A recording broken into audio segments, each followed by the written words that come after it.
Senator Bernie Sanders, welcome back to The Issue Is. Good to see you. Welcome back to California. Thank you. Great to be here. All right, so in 2016, we saw you all over the state. You did. And now it's a lot more crowded. Yep. Many of the candidates have adopted your positions. Yep. So how do you, the same question we're asking everybody, though, how do you differentiate yourself? Why you over everybody else?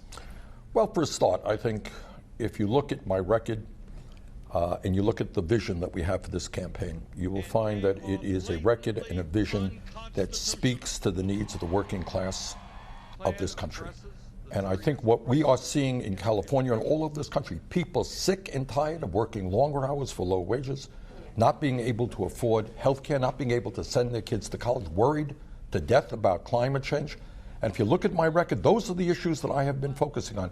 Just last week, the U.S. House passed a $15 an hour minimum wage. Well, you know, when I was in California 4 years ago, weren't a whole lot of people talking about it. I was talking about it. So I think if you look at the totality of my record and my vision, I think I am the candidate to defeat Donald Trump, the most dangerous president in the history of this country, and to bring about transformation in our society so that we have a government that works for all of us, not just the 1%. And one of the biggest transformations that you want is to transform the healthcare system. Absolutely. And it's the biggest debate right now among the Democratic Party.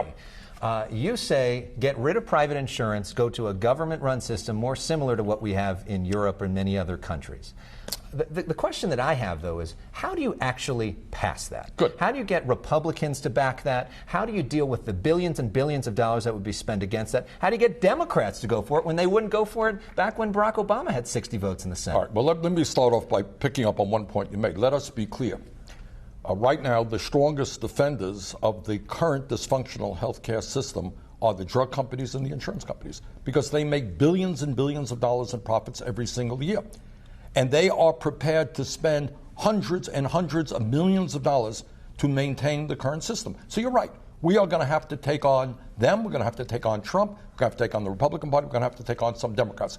But if you look at the polling out there, more and more Americans understand that the current healthcare system is absolutely dysfunctional. We have over 80 million Americans who are uninsured or who are underinsured.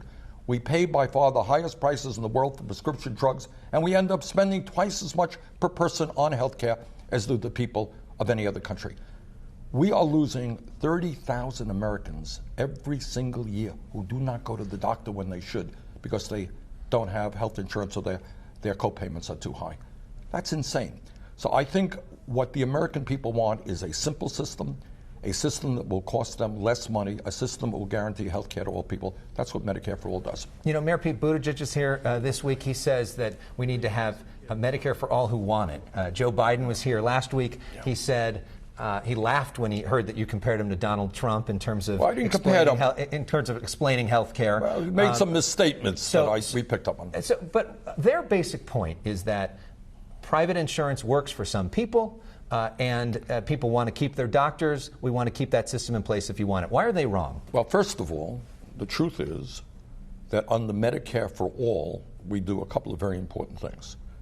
You will be guaranteed to be able to go to any doctor you want. You want to keep your doctor, you keep your doctor. Right now, as you may know, if your doctor is in a different insurance network, you may not be able to go to him or her without a lot of out-of-pocket expense. So we do a lot better than the current system. Number two, what we do is expand Medicare for seniors to cover dental care, hearing aids, and eyeglasses. Very important benefits for seniors who cannot afford to get those products. The most important point is that if we are going to create a cost-effective system, we cannot maintain insurance company and drug company control over the current system.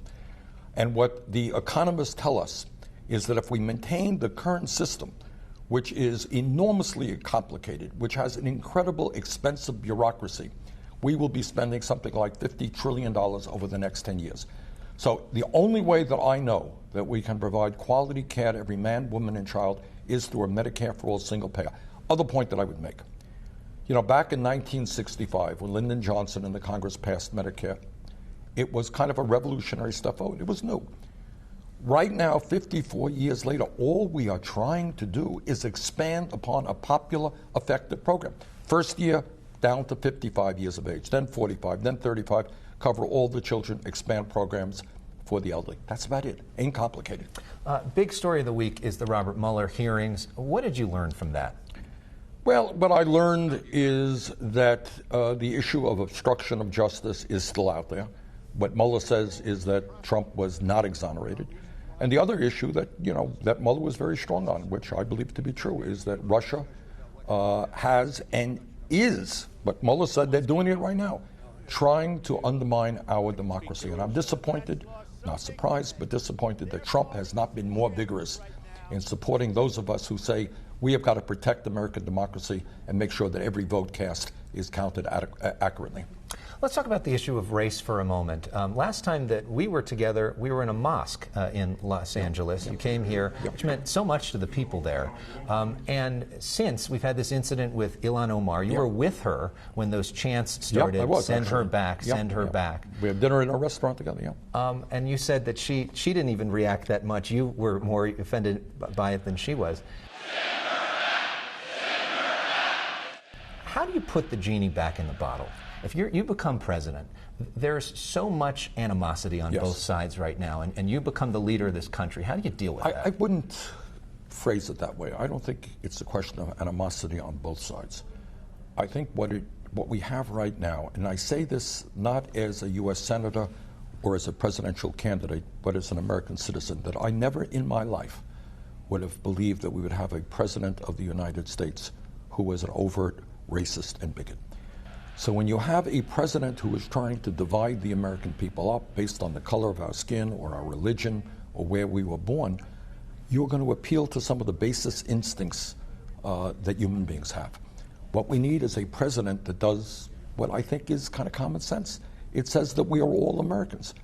No matter whether you're black or white or Latino, you're gay or straight, we are all Americans, and we've got to work together to address the major crises that we face. Whether you're Jewish, Christian, or Muslim, you're worried about healthcare, you're worried about a decent education for your kids.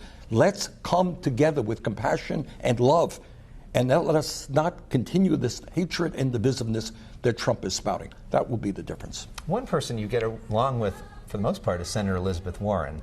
Next week, you're going to be on the debate stage with her for the first time. What's that dynamic like when you're up against somebody who you're friends with, who a lot of your supporters like? And what do you see as the biggest, most important policy difference between the two of you? Well, I'm going to let Senator Warren speak about her views, and I will speak about my views.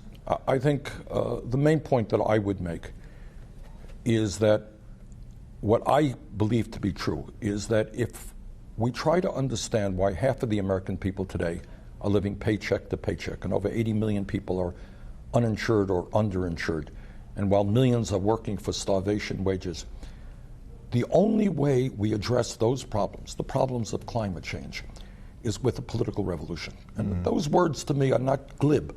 I mean that. And that means that the power of Wall Street and the insurance companies and the drug companies and the fossil fuel industries, they are so powerful that the only way we defeat them is when millions of people come together and stand up and tell these people, sorry, you will not continue to run America. This country belongs to all of us, not to a handful of billionaires.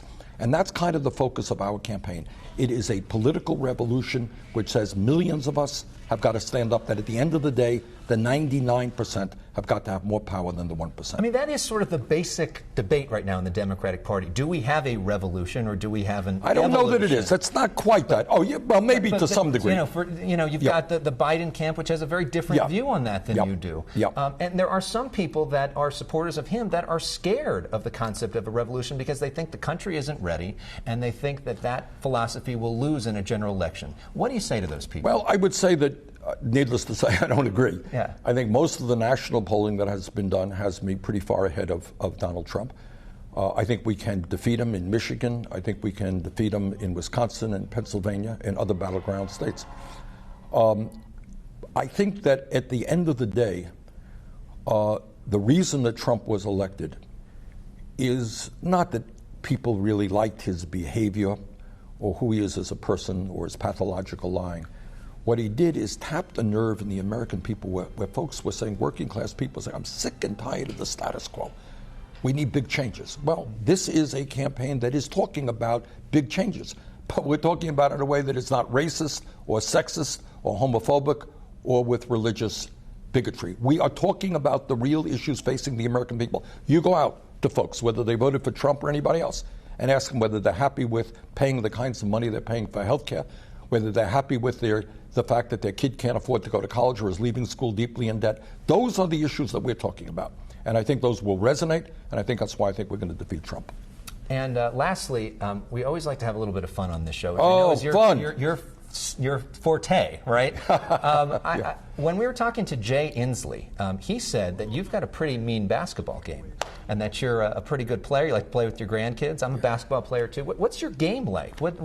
Anybody you model your game after? Well, when I was a kid, I was a pretty good basketball player. Yeah. Just mentioning that my public school, PS 197, won the Brooklyn Borough Championship. Oh. I don't want to brag about it, Legend. but we did happen to do that. And that I was one of the better milers, long-distance runners in New York City. So right now, I get a lot of my exercise by trying to keep up with my grandchildren.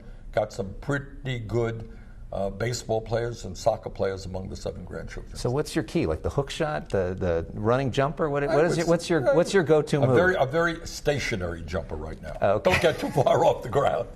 Senator Bernie Sanders, great to see you. Thank you. Maybe one day we'll play some hoops.